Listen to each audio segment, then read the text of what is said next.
I'm Juliana McMillan-Wilthwaite. I'm a cartographer of change for both people and organizations. What that means is that I work with mission-driven organizations to help them increase their power through GIS, but I'm also really passionate about working with the GIS and geospatial community to help individuals map their future and to work on creating a career and a life that they love.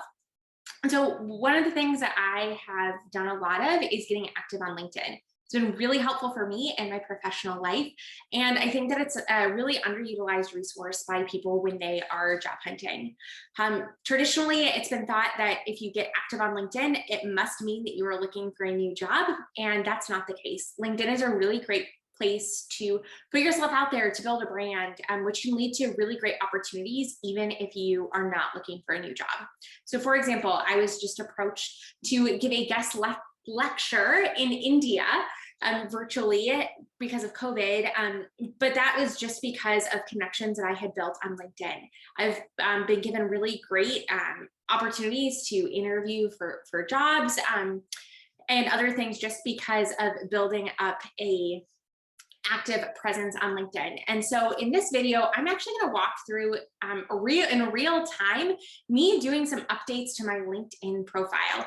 So I have sort of a list of a few things that I'm going to go through, but this is just a video to sort of talk through some of my thoughts on how to update your LinkedIn profile and why you might want to do it.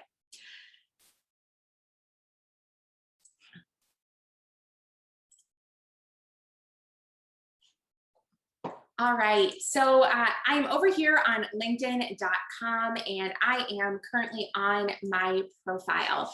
So one of the things that I highly recommend that people do, if you are not aware of how to do this, is to actually change your username or your profile name on LinkedIn. So it tends to default to your first name, last name, and then a bunch of letters. That's something you can actually specialize. So I am at Juliana Mapper across all of my social media channels.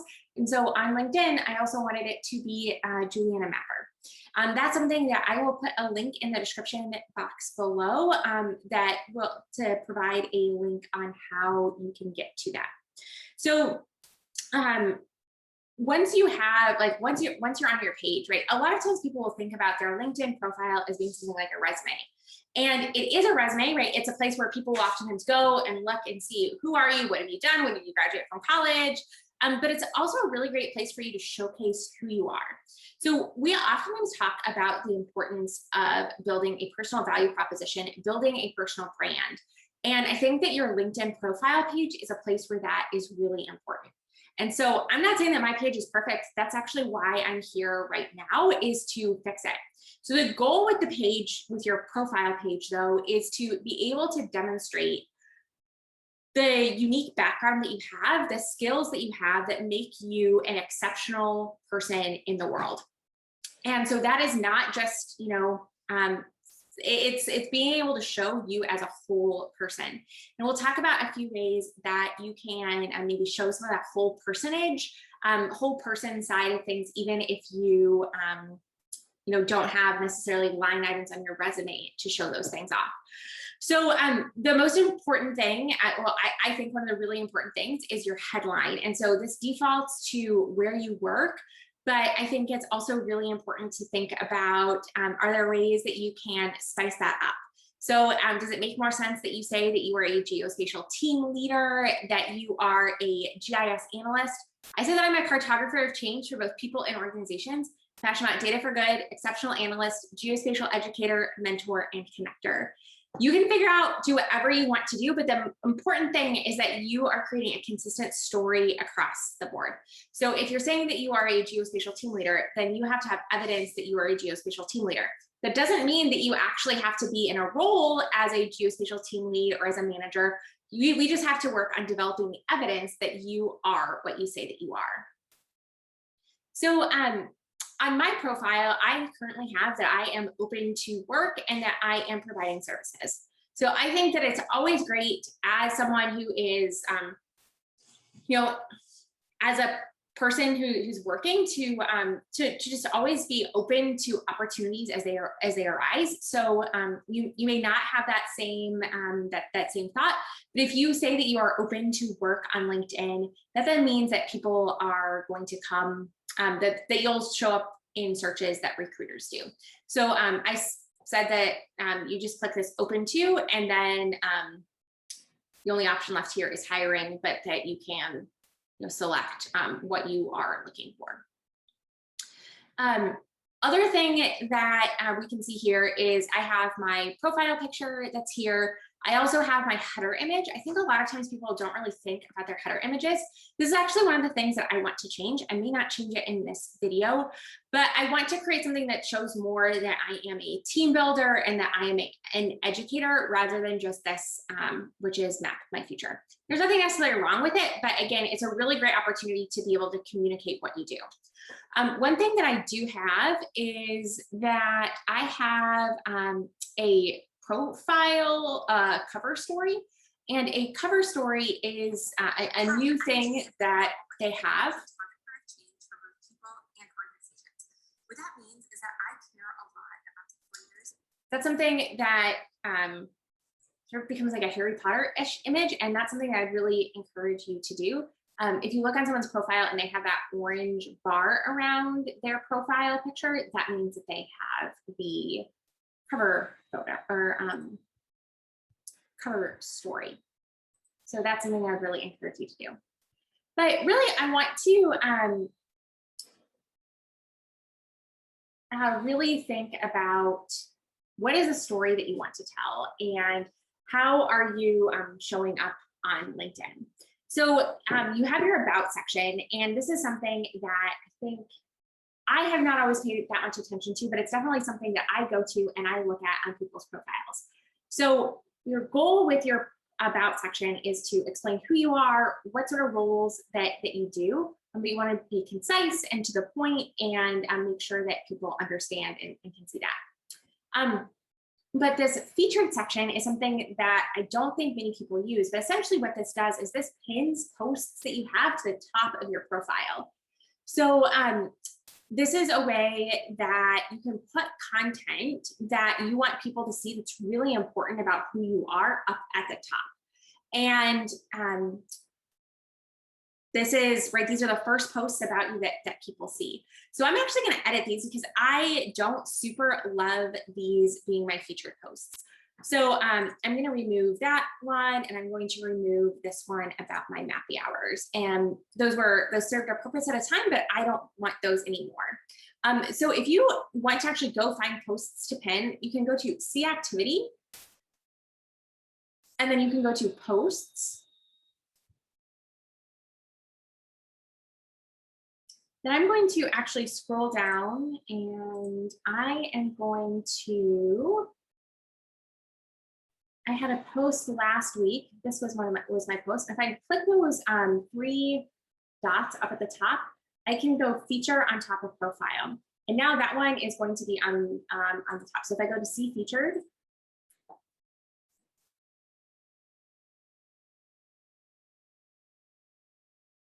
it's loading. If I scroll down here, then we can see that spatial inequality and then my introduction. I think it looks really good if you have 3. So I'm just going to find another post. In part, I'm actually looking for posts that have done pretty well. I get more engagement. I have a number of connections on LinkedIn, but just in part, those vanity metrics can mean something. But also, I want these to be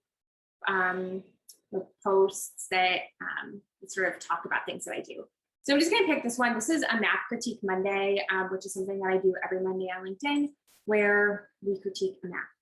And so now on the top of my LinkedIn profile, we will see that I have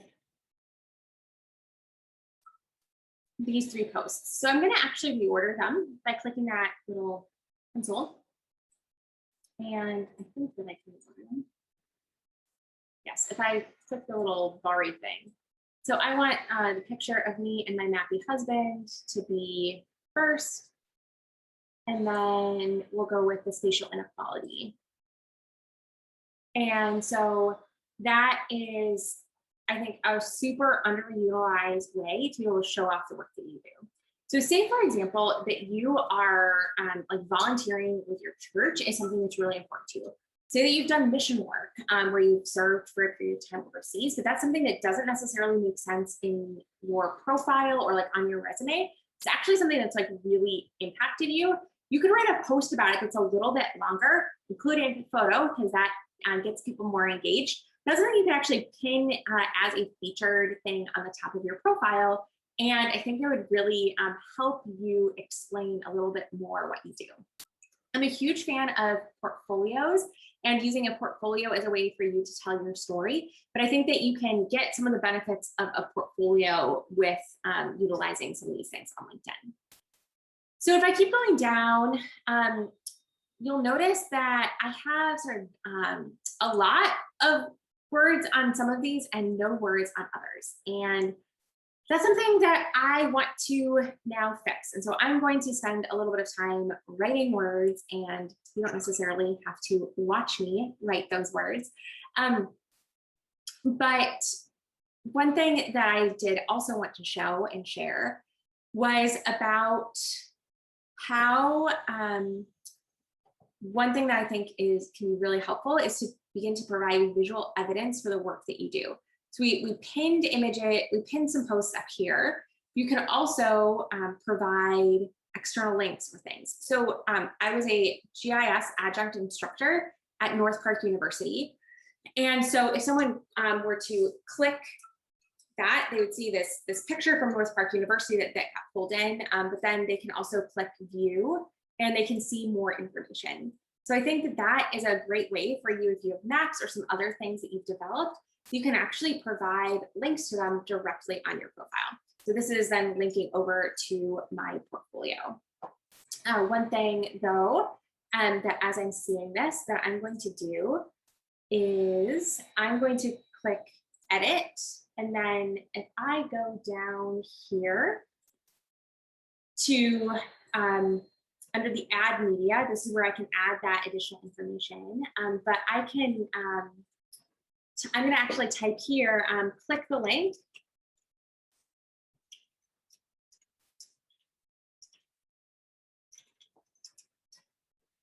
And one thing that I actually really like is if I Google LinkedIn font.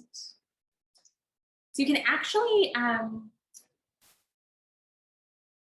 you go to fancyfonts.top. You can actually get stuff formatted in a way that will make them be like bold and stand out on LinkedIn. So if I just copy this text, I'm going to post it here, and a lot of these are ones that I don't like, but I'm going to take, I'm going to just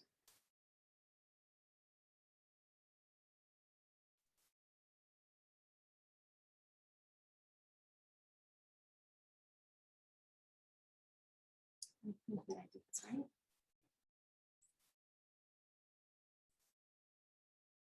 Might not have. No, I didn't.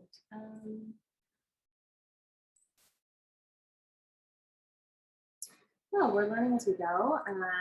There's another website that I use. LinkedIn font generator. There we go.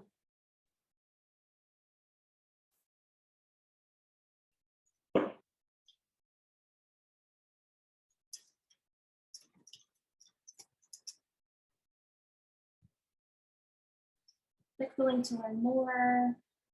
And I want one like this. So I'm just going to copy this. And this is right. This is just really helpful to be able to get things that are bold and make more sense to people. And my computer is taking its sweet time. We've got some, there's actually no GIS that's running in the background. All right, or maybe we're not going to do this. All right, so we're going to click apply. And save that. If I now go back over here.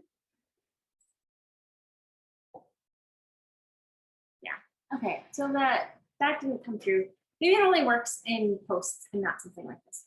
I'm not really sure, right? As I said, we're just going on the fly here as we go. So what I'm going to do now is I'm going to actually work on adding some additional text. But what I'm going to do as I add in text is that the goal with this is I want to be proving that I am a capable person, that I'm passionate about the geospatial community, and that I'm a communicator, I'm an educator, and I care about data for good. All right, so you'll just see me in a sort of speeded up version here where I am going through the process that I used to update my portfolio. So I ended up doing most of my work in Notepad. For whatever reason, my internet was running really slowly, and so it just made the most sense for me to do everything in not in the LinkedIn site, but then also that was a little bit more free from distractions. So I ended up making a decision that I wanted to use an emoji and map pins for my portfolio, and instead of other bullet points. So I'm copying those over into this notepad. But my goal with the text that I end up writing within the notepad is to really write a clear and compelling description of the work that I am currently doing within my day job.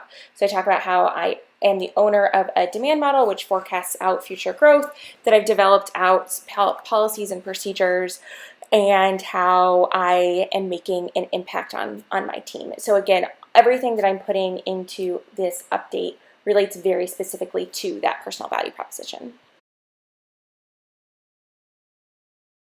All right, so I worked on writing that information out, worked on updating a line item there within my resume.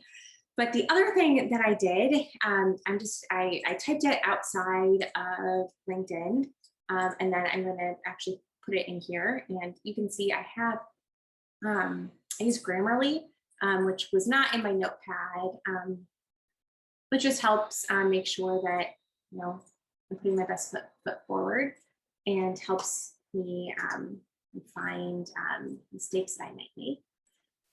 But one thing that I ended up using here was, instead of regular bullet points, I decided to use emojis. I love emojis. I know not everyone thinks that they are the most professional, but I think that they really show a lot about who I am as a person. It really helps to break up the text as well. And I think it can also create consistency, because sometimes your bullets are not the same if you copy and paste things from different parts of a resume or something else. So I'm going to actually go and update. I use the round question there. I'm going to use the world emoji. Again, this is where I'm just adding my personal flavor and style to my LinkedIn profile. So I'm just going to go here and I'm just going to go edit and just do a quick read over. Again, this is not stuff that necessarily totally has to be perfect. You want your best foot being put out in the world, but you also don't want that to be something that prevents you from doing great work out there. So I'm also, just because I think that it's just going to read better, I am putting line breaks in here.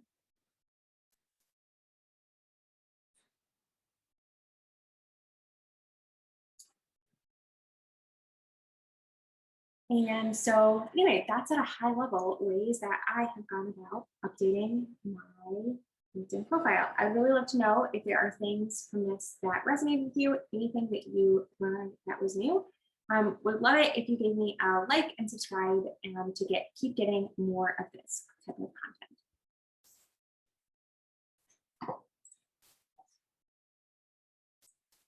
Hey, so we are less than 24 hours later after I updated my profile, and I just wanted to give a quick update. So one of the things that I do is I work with faith-based organizations, but that was something that wasn't really clearly expressed in my profile before I did that update. And so today I ended up getting a LinkedIn message request from LinkedIn connection request with a message from someone who had found me because of that faith-based work that I was doing within the world of mapping. And so you're not always going to see those results overnight, but I just wanted to add in that was something that I had done really quickly. And it ended up leading to a really interesting connection and someone who I am getting a virtual coffee with. So I can't wait to see how you update and optimize your LinkedIn profile. And as always, I am rooting for you and I am on your team and cheering for you.